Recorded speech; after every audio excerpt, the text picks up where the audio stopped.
Kaleshwaram commission నుంచి తనకు ఎలాంటి నోటీసులు అందలేదని బీజేపీ ఎంపీ ఈటెల రాజేందర్ చెప్పారు. నోటీసులు అందితే 100% విచారణకు హాజరవుతానని చెప్పారు. పార్టీతో చర్చించి అధిష్టానం నిర్ణయానికి అనుగుణంగా ముందుకు వెళ్తానని తెలిపారు. బెదిరింపులకు భయపడేది లేదని తేల్చి చెప్పారు.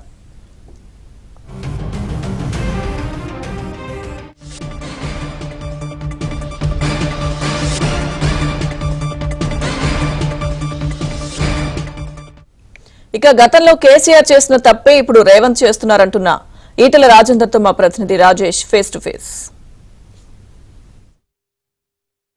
కాళేశ్వరం ప్రాజెక్టు అంశంలో అవకతవకలు జరిగాయంటూ కాంగ్రెస్ ప్రభుత్వం అధికారంలోకి వచ్చిన తర్వాత దానిపై ఒక ప్రత్యేక కమిషన్ ఏర్పాటు చేసింది. రాష్ట్రంలో తెలంగాణ బైఫర్కేషన్ తర్వాత తెలంగాణ తొలి ఆర్థిక శాఖ మంత్రిగా పనిచేసినటువంటి ఈటెల రాజేందర్ గారి ఇన్వాల్వ్మెంట్ అందులో ఉందంటూ కాంగ్రెస్ పార్టీ నేతలు పదే ఆరోపణలు చేస్తున్నారు. దానిపైన మనతో మాట్లాడడానికి BJP party senior leader Etela Rajender గారు సార్ చెప్పండి, మీరు తెలంగాణ తొలి ఆర్థిక శాఖ మంత్రిగా పనిచేసిన అనుభవం మీకుంది. తెలంగాణ ఉద్యమంలో మీరు అనేక పోరాటాలు చేసిన అనుభవం మీకుంది. తెలంగాణలో అత్యంత సీనియర్ లీడర్లో మీకంటూ ఒక ప్రత్యేక గుర్తింపు ఉంది. మీరు పీఆర్ఎస్ నుంచి బయటకు వచ్చిన తర్వాత పదే ఇటు బీఆర్ఎస్ కానీ ఇటు కాంగ్రెస్ కానీ మీ పైన చేస్తున్న ఆరోపణలు మీ నోటీసులో ఉన్నాయో మీరు చూస్తున్నారు. పర్టికులర్గా కాళేశ్వరం ప్రాజెక్టు అంశంలో మీకు నోటీసులు అందాయా? అందుతో మీ తదుపరి కార్యాచరణ ఏంది? యాక్చువల్లీ ఇప్పటిదాకా పేపర్లో చూసిందే తప్ప నాకు చేతికి మాత్రమే నోటీస్ అందుతుండొచ్చు కానీ కొద్దిమంది అంతకుముందే చిల్లరగాళ్ళు ఫ్రస్ట్రేషన్లో మాట్లాడుతున్నారు, ఇట్లా అవుతున్నారని మాట్లాడుతున్నారు. ఆ చిల్లరగాళ్ళకు నేను సమాధానం చెప్పాల్సి అక్కర్లేదు. రెండు నేను మీ పేపర్ చూసిన కదా, జ్యోతి పేపర్ చూసిన. నీ పేపర్లో ఏమని రాసినంటే పర్యవేక్షణలో కేసీఆర్ అండ్ హరీష్ రావుకి నిధుల విడుదలలో ఈటెల రాజేందర్ గారికి పిలిచినామని అన్నాడు. అన్నిటికీ నిధులు విడుదల చేసేది నేనే. బాయాప్తా అన్ని డిపార్ట్మెంట్లకు బడ్జెట్ పెట్టేటప్పుడు పెట్టుకొని ఆ డిపార్ట్మెంట్కి అలొకేట్ చేసినటువంటి బడ్జెట్ ఖర్చు అంతా కూడా వాళ్ళు నిర్ణయించుకోరు. వాళ్ళు ప్లానింగ్ చేసుకుంటారు, వాళ్ళు ఖర్చు పెట్టుకుంటారు. ఖర్చు అయిందని చెప్పి మాకు బిల్లు పంపితే మేము ఇచ్చిన తప్ప మేము దాంట్లో ఏం చేసేది ఉండదు.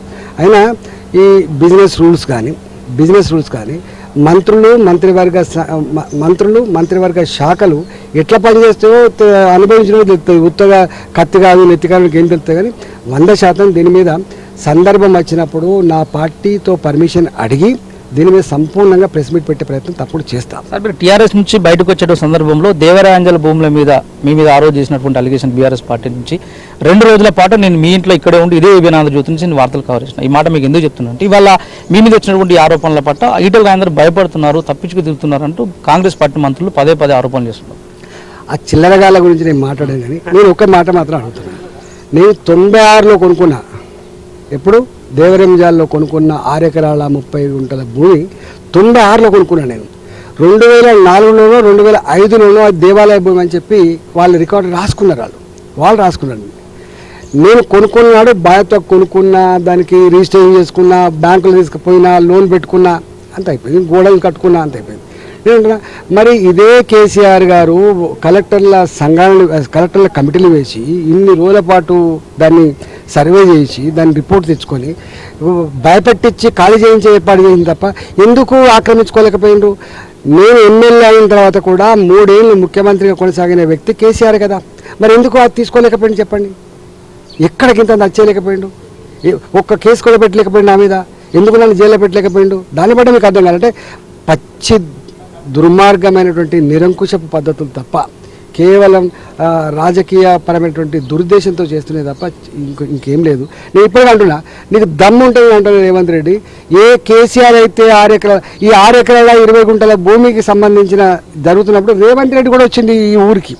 రేవంత్ రెడ్డి గారు కూడా వచ్చి ఈ దేవాలయ భూములన్నీ కూడా సందర్శించిపోయాడు. నేను అంటున్నా, నీకు దమ్ముంటే దేవరంజాల భూములను నీ దేవాలయ భూములని చెప్పి ప్రూవ్ చేసి తీసుకో. కాళేశ్వరం కమిషన్ డేట్లు కూడా అఫీషియల్గా అనౌన్స్ అవుతుంది. జూన్ 5కి కేసీఆర్, 6 తారీఖుగా హరీష్ రావు, 9 తారీఖు ఈటెల రాజేందర్ గారు అటెండ్ కావాల్సిందిగా నోటీసులో పేర్కొన్నట్లు సర్క్యులేట్ అవుతుంది. మేమే అంటున్నాం కదా, మేమే అనబడితే ఎందుకు డిలే చేస్తున్నావు? ఎందుకైతే కమిషన్ వేసినప్పుడు ఎందుకు డిలే చేస్తున్నావు? దీని రోజులు పడతాను నీ కమిషన్ రిపోర్ట్ చేయడానికి. ఏమైంది నీకు? ఇప్పుడు అదే అధికారులు ఉన్నారు కదా. ఇప్పుడు ఏ అధికారులు అయితే ఆనాడు కాళేశ్వరం ప్రాజెక్టు శాంక్షన్ చేస్తున్నప్పుడు ఉన్నారో అదే అధికారులు నీ దగ్గర ఇప్పుడు ఉన్నారు కదా అంటున్నా. ఎందుకు చేయలేకపోతున్నప్పుడు నువ్వు ఆ రోజు ఆరోపణ చేసినావు, నవీన్ మిట్టల్ మీద ఆరోపణ చేసినావు. నవీన్ మిట్టల్ ఇవాళ ఉన్నాడు కదా. ఇవాళ జయేష్ రంజన్ మీద ఆరోపణ చేసినావు ఇండస్ట్రీ దాంట్లో ఉన్నప్పుడు. ఇవాళ జయేష్ రంజన్ అదే డిపార్ట్మెంట్ ఉన్నాడు కదా. ఇవాళ రామకృష్ణరావు గారు ఉన్నారు, నువ్వు ఆరోపణ చేస్తున్నావు. ఇది అదే రామకృష్ణ గారు ఫైనాన్స్ ఉన్నాడు, చీఫ్ సెక్రటరీ ఉన్నాడు కదా, ఎందుకు డిలే అవుతుంది చెప్పండి? నీకు నిజాయితీ లేదు, కేవలం బ్లాక్ మెయిలింగ్ చేయాలి తప్ప, రాజకీయ లబ్ధి కోసం వాడుకునే ప్రయత్నం తప్ప నీకు నిజాయితీ లేదు. ఇలా నువ్వు అనుకుంటున్నావు, వాళ్ళు ఎట్లయితే నువ్వు ఇలా అంటున్నావో రేపు నీ మొత్తం నువ్వు ఏం చేస్తున్నావు ఇవన్నీ రాసి పెడతారు. ఇలా పిల్లి కళ్ళు మూసుకొని పాలు తాగుతుంది అనుకుంటుంది, కానీ నడవదు. నువ్వు చేసేటి అన్నీ కూడా నువ్వు ఏం ల్యాండ్ దందాలు చేస్తున్నావు, ఎవరెవరిని ఎట్ట బెదిరిస్తున్నావు, ఎట్ట దబాయిస్తున్నావు, ఎట్ట వసూలు చేస్తున్నావు, ఢిల్లీకి ఎట్ట పైసలు పంపుతున్నావు, ఇవన్నీ మేము కూడా ఉన్నావు కేంద్రంలో.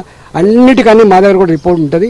ఎవడు తప్పించుకోలేడు, ధర్మం నుంచి వెళ్ళి ఎవడు తప్పించుకోలేడు, దాదాగిరి చేసి ఎవడు నెగలలేడు, గుర్తుపెట్టుకోండి. సార్ విచారణ ఎందుకు ఆలస్యమైందని చెప్పేసి మీరు అన్నారు కదా, ఇన్ కేస్ మీకు అఫీషియల్గా నోటీసులు వచ్చి అఫీషియల్గా మీకు నోటీసులు వచ్చిన తర్వాత మీరు విచారణకు అటెండ్ అవుతారా? మా పార్టీ 100% ఎందుకు అటెండ్ కామండి, నాకు అర్థం కాదు. మేము ప్రజాస్వామ్యాన్ని నమ్మేటోళ్ళము, మేము కాళేశ్వరం మీద డీప్ ఎంక్వైరీ చేయాలని కోరుకుంటోళ్ళము, తప్పు చేసిన వాళ్ళు శిక్షించాలని చెప్పి కోరుకుంటోళ్ళము. అది అందులో ఎవరు మినహాయింపు కాదు కదా, తప్పేముంది? సార్ ఫైనల్గా చెప్పండి, రేవంత్ రెడ్డికి ఏం చెప్తారు? భూమి మీద నడవమని రేవంత్ రెడ్డి గారికి ఏం చెప్తారు? రాజేంద్ర గారు రేవంత్ రెడ్డి గారికి ఏం చెప్తారు? భూమి మీద నడవమని చెప్తున్నా. భూమి మీద నడవు, గాల్లే వేరించకు. ఎన్ని సంవత్సరాలు సార్? రైట్, ఇది పరిస్థితి. మొత్తానికి కాళేశ్వరం ప్రాజెక్టుకు సంబంధించినటువంటి కమిషన్ విచారణ ఏదైతే ఉందో కమిషన్ విచారణకు తాను అటెండ్ అవుతాను. తప్పనిసరిగా ఇప్పటివరకు అయితే అఫీషియల్గా నోటీసులు రాలేదు. నోటీసులు వచ్చిన తర్వాత తప్పకుండా అటెండ్ అవుతాను. కాంగ్రెస్ పార్టీ బెదిరింపులకు భయపడితే తలగొదలేదు. కేంద్రంలో భారతీయ జనతా పార్టీ ఉంది, మేము కూడా కేంద్రంలో ఉన్నాము. ప్రస్తుతం తెలంగాణలో ముఖ్యమంత్రి హోదాలో రేవంత్ రెడ్డి చేస్తున్నటువంటి ప్రతి అవినీతి అక్రమాలపై కేంద్ర ప్రభుత్వం దృష్టి పెట్టింది. కాళేశ్వరం ప్రాజెక్టు పేరిట జరిగిన అవినీతి అక్రమాలకు కమిషన్ ఏర్పాటు చేసిన ప్రభుత్వాన్ని మేమే డిమాండ్ చేస్తున్నాము. కమిషన్ విచారణ ఎందుకు ఆలస్యమైంది? విచారణలో భాగంగా తనకు నోటీసులు వస్తే తప్పకుండా విచారణకు అటెండ్ అవుతాను. ఆ అంశంపై పార్టీతో చర్చిస్తూ త్వరలో నిర్ణయం చేస్తాను. ఏబిఎన్ ఆంధ్రజ్యోతితో ఈటల చెప్తున్నారు. Vote studio.